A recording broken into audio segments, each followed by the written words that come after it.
આજે છે દેતી ખરી. તમે અહીંયા તેલ લઈ લીધું, તેલ ગરમ થઈ ગયું છે. હવે આપણે એની અંદર નાખશું રાઈ.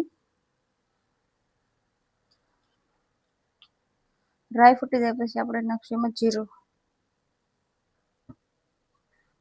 આપણે રાઈ ફૂટી ગઈ છે, આપણે નાખશું જીરું. હવે નાખશું 2 લાલ મરચાં. હવે આપણે નાખશું લીમડાના પાન. મારી પાસે સૂકા પાન હતા તો મેં સૂકા પાન નાખ્યા છે. હવે આપણે નાખશું ઝીણા કાપેલા કાંદા. મેં 1 મોટો કાંદો કાપ્યો છે. હવે નાખીશ લસણ.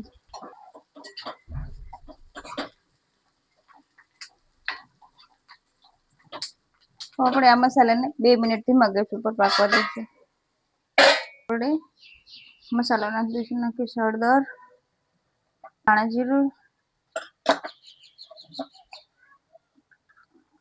1 ચમચી નાખશું કાશ્મીરી મરચું અને 1 ચમચી નાખશું આપણે તીખું મરચું. હવે આપણે નાખશું નમક.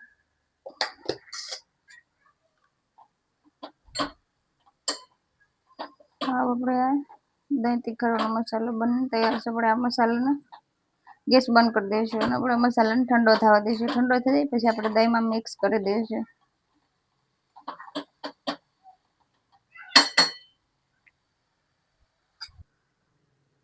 હવે આપણે એમાં નાખી દઈશું ધાણા.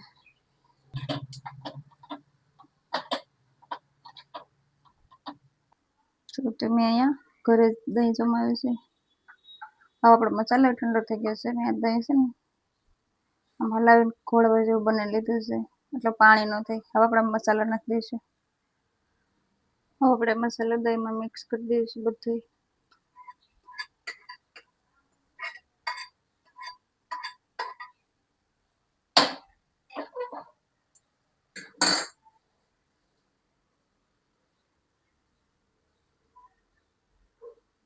તો આપણે મસ્ત ખાટી મીઠી એવી ગુજરાતી દહીં તીખારી બનીને તૈયાર છે.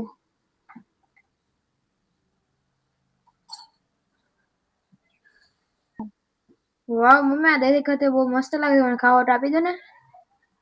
દહીં તીખારી જોઈને ભૂખ લાગી ગઈ ને? હા, આપી દો.